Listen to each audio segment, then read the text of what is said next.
नमस्कार मित्रों, मैं आचार्य प्रमोद उपाध्याय वार्षिक राशिफल के इस सीरीज में आप सभी का हार्दिक स्वागत करता हूं। मित्रों, आप सभी के समक्ष उपस्थित हूं। आज बात करेंगे मकर राशि वालों के लिए वर्ष 2022 किस प्रकार का रहने वाला है। वर्ष 2021 में बहुत सारा संघर्ष का दौर रहा मकर राशि वालों के लिए, क्योंकि शनि की 7.5 का जबरदस्त प्रभाव चल रहा है। क्या 2022 में सक्सेस रहेंगे?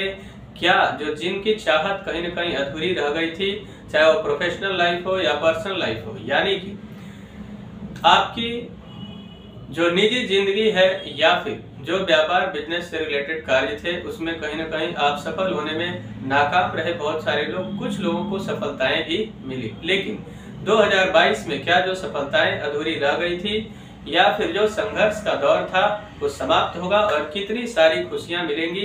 क्या आप अपने मंजिल को प्राप्त करने में कामयाब होंगे या नहीं? इन सारे प्रश्नों का उत्तर मैं दूंगा आपको ग्रहों के आधार पर। तो सबसे पहले ग्रहों की स्थिति पर एक नजर डालते हैं कि किस प्रकार की ग्रहों की स्थिति वर्ष 2022 में मकर राशि वालों के लिए रहने वाली है। तो लग्न में ही मकर राशि में चंद्रमा, बुध और शनिदेव विराजित रहेंगे। हालांकि शनिदेव मकर राशि में स्वगृही रहेंगे, जिससे एक अच्छा सुंदर राजयोग भी बनता है। ज्योतिष के भाषा में उसे सस नामक राजयोग कहा जाता है। अब यह राजयोग कितना सारा सुख आपके जीवन में आपको प्रदान करेगा, इसको समझने की आवश्यकता रहेगी। द्वितीय भाव में देव गुरु बृहस्पति कुंभ राशि में विराजमान रहेंगे, वही राहु ग्रह वृषभ राशि में पंचम भाव में विराजमान रहेंगे।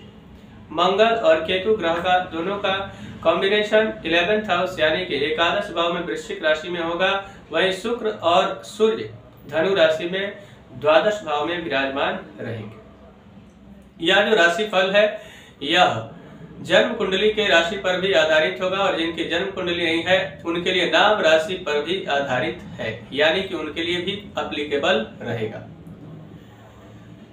अब आगे बढ़ते हैं कि यह कितनी सारी खुशियां देगा। यह जो वर्ष 2022 है यह कितना बेहतर होगा आपके लिए। तो सबसे पहले मकर राशि में शनिदेव लग्न में विराजमान है, जिसकी हमने बात की पहले ही कि बड़ा ही सुंदर एक राजयोग सस नामक राजयोग है। लेकिन आप सभी शनि की 7.5 से भी पीड़ित हैं, लेकिन शनिदेव क्या आपको नुकसान देंगे या फिर लाभ? तो मकर और कुंभ राशि दोनों के स्वामी शनिदेव बनते हैं। अक्सर शनिदेव जब इन राशि में आते हैं अपने घर को कोई नुकसान नहीं करता है, इसलिए मकर राशि वालों के लिए कहीं न कहीं शनि का यह जो प्रभाव रहेगा सस नामक राजयोग ये बड़ा इफेक्टिव रहने वाला है। यानी कि कई सारे जिनकी कभी कल्पना भी नहीं की होगी ऐसे रिजल्ट आपको मिलते हुए इस वर्ष दिखाई दे रहे हैं। यानी कि 2022 में मनोवांछित यानी जो भी इच्छाएं कहीं न कहीं अधूरी रह गई थी, उन इच्छाओं की पूर्ति शनिदेव की विशेष कृपा से हो सकती है इस वर्ष। अति आत्मविश्वास आपके लिए नुकसान का सौदा बन सकता है, यानी कि ओवर कॉन्फिडेंस में आएंगे तो काम बिगड़ जाएगा, इसलिए सावधानी पूर्वक ही आगे बढ़ना आपके लिए लाभदायक सिद्ध होगा। एक बात को समझना अत्यंत आवश्यक है कि किसी भी व्यक्ति को अगर आपको उधार देना है तो इस वर्ष बहुत संभल कर देना होगा, अन्यथा दिया हुआ पैसा आपका वापस मिलने का आसार वहां बहुत कम बनता हुआ दिखाई दे रहा है, इसलिए पहले से ही सावधान हो जाना चाहिए। कोई व्यक्ति मांगता नहीं है और आपके पास है भी तो आप हाथ जोड़ लीजिए कि मेरे पास नहीं है या फिर मैं आपको नहीं दे सकता हूँ। थोड़ी देर के लिए बुरा जरूर लगेगा, लेकिन बाद में आप नुकसान से बच जाएंगे। अब यहाँ पे देखते हैं कि यह जो वर्ष है विद्यार्थियों के लिए किस प्रकार का रहने वाला है। तो राहु ग्रह वृषभ राशि में उच्च के विराजमान रहेंगे, तो विद्यार्थी थोड़ी बहुत लापरवाही कर सकते हैं, लेकिन जनवरी का जो महीना होगा इसमें अगर थोड़ा सा सावधानी बरत लेते हैं विद्यार्थी तो निश्चित तौर पर फरवरी के महीने से उनका परिश्रम रंग लाएगा और आने वाले समय में वो सफल होने में कामयाब होंगे। लेकिन शनि की 7.5 चल रही, इसलिए सावधानी बरतना उतना ही आवश्यक आपके लिए होगा।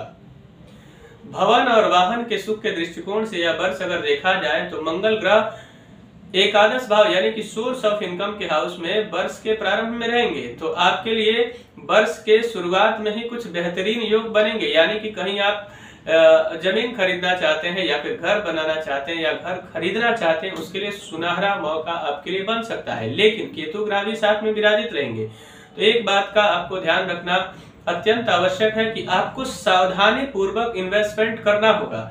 क्योंकि आंख बंद करके अगर आपने इन्वेस्टमेंट किया या फिर किसी व्यक्ति पर आप आपका मित्र ही क्यों ना हो या आपका परिवार के सदस्य ही क्यों ना हो, लेकिन उनके ऊपर सावधानी पूर्वक ही आपको ध्यान रखते हुए भरोसा करना होगा, अन्यथा आपको नुकसान हो सकता है। अब यहाँ पे कई सारी बेहतरीन अपॉर्चुनिटी शनिदेव की विशेष कृपा से आपको मिलेगी, क्योंकि लग्न भाव में विराजित होकर तृतीय भाव को यानी तीसरी दृष्टि से तीसरे घर को देख रहे हैं, इसलिए कई सारे मौके बन सकते हैं। और साथ ही साथ में भाई बहनों का सलाह भी आपके लिए अत्यंत लाभदायक रहेगा, लेकिन संबंधों को मधुर बनाए रखना ये आपकी भी जिम्मेदारी बनती है, अन्यथा संबंध खराब हो सकते हैं। अब प्रेमी जोड़ों के लिए यह जो वर्ष रहेगा या कितना बेहतर रहेगा, राहु ग्रह वृषभ राशि में उच्च के होकर विराजमान है, तो इससे प्रेम में कहीं न कहीं और विश्वास बढ़ेगा और विश्वास बढ़ते हुए वह प्रेम विवाह में परिवर्तित हो सकता है इस वर्ष। लेकिन कहीं न कहीं आप अपने पार्टनर को भरोसा दिलाने में पूरी तरह से कामयाब होना भी आपके लिए अत्यंत आवश्यक है, यानी कि आप अपने पार्टनर को पूरे विश्वास में रखें तो आपके लिए बहुत लाभ होगा, अन्यथा नुकसान हो सकता है। रोग और ऋण की बात कर लेते हैं, किस प्रकार का रहेगा यह वर्ष आपके लिए। तो स्वास्थ्य के दृष्टिकोण से यह वर्ष कुछ गुप्त रोग आपको हो सकते हैं, इसलिए सावधानी बरतना अत्यंत आवश्यक है।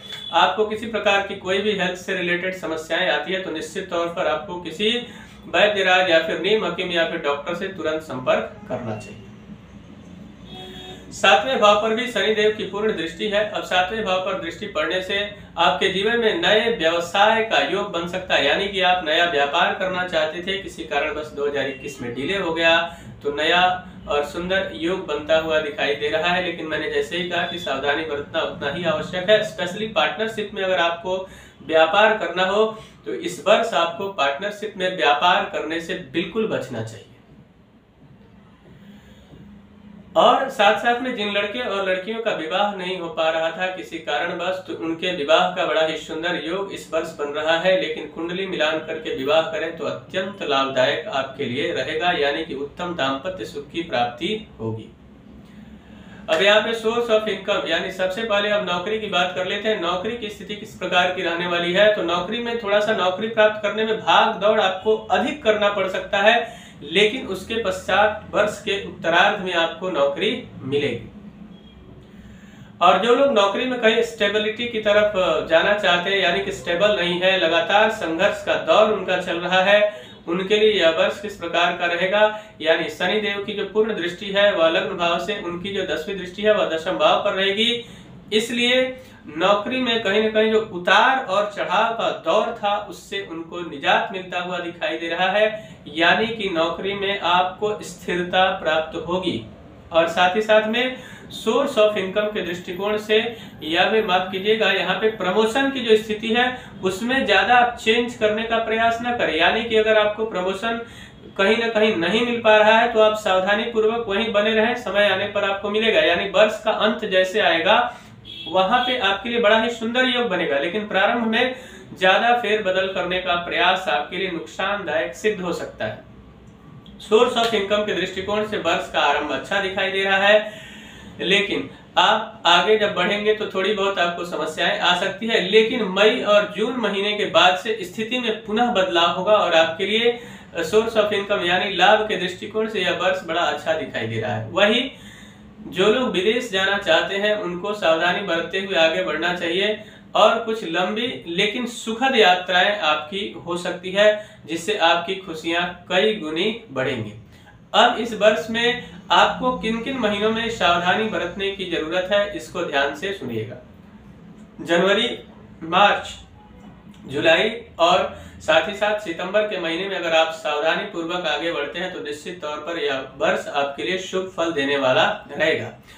अब इस वर्ष को सफलता पूर्वक आगे बढ़ाने के लिए, यानी कि उच्च कोटि का रिजल्ट आपको प्राप्त करने के लिए, उच्च सफलता प्राप्त करने के लिए आपको क्या करना चाहिए? शनि देव के शरण में जाना चाहिए, यानी शनि देव को प्रसन्न करना चाहिए, क्योंकि आपके ऊपर शनि की 7.5 चल रही है। तो शनि देव को प्रसन्न करने का आसान तरीका है कि दशरथ कृत शनि स्तोत्र का पाठ करें, शनि चालीसा का पाठ करें, शनिवार के दिन भगवान हनुमान जी के मंदिर में जाकर उनका दर्शन करें, हनुमान जी को चोला चढ़ाना और साथ ही साथ में आपको गरीबों की मदद करना अत्यंत लाभदायक सिद्ध होगा इस वर्ष। इसलिए सावधानी पूर्वक आगे बढ़े, निश्चित तौर पर आप सफल रहेंगे। मुझे आशा है कि मेरा यह कार्यक्रम आप सभी को पसंद आया होगा। मित्रों, मेरा एक निवेदन है कि अगर अभी तक हमारे चैनल को आपने सब्सक्राइब नहीं किया है तो कृपया चैनल को सब्सक्राइब करें, वीडियो को अधिक से अधिक लाइक और शेयर करें, बेल आइकन को दबाएं, जिससे नई नई जानकारी आप तक पहुंचती रहे। तब तक के लिए इजाजत दीजिए।